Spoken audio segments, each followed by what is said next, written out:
Vicepresidente, è partita la campagna di vaccinazioni, lei testimonia diretto testimonianza dell'importanza di vaccinarsi per la prevenzione.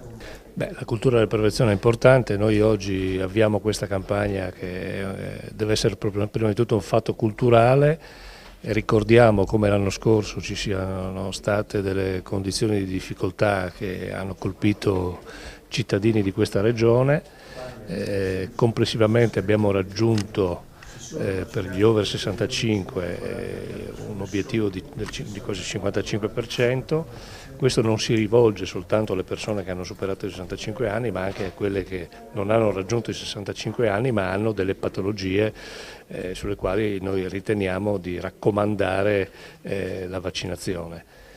Questo per le persone vaccinate, ma soprattutto per le altre persone che potrebbero contrarre l'influenza, che potrebbe anche in certi casi presentarsi in maniera invasiva, pesante, complessa e mettere in difficoltà le condizioni di salute delle persone.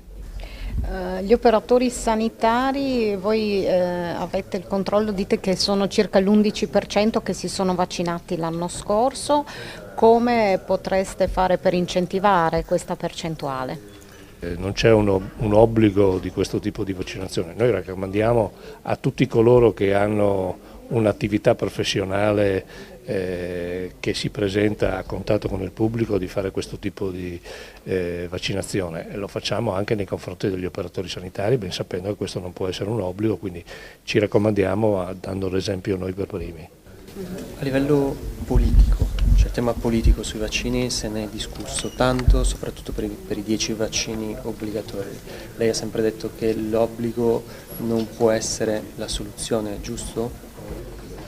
Ma qui non è un problema, io non ho detto che l'obbligo non può essere stato. Io penso che la sanità non possa essere una sanità fai da te in funzione delle condizioni determinate dalla presunta conoscenza e cultura delle attività sanitarie. Quindi io mi affido alla scienza e alla discussione che sta dentro la scienza, tenendo conto che ci sono alcune cose che la scienza dice si devono fare, poi che queste siano 10, 5, 4, questo è un dibattito sinceramente al quale io guardo con grande rispetto a quello che mi dice il medico. Io del medico mi devo fidare, se comincio a mettere in discussione la mia fiducia del medico diventa un problema.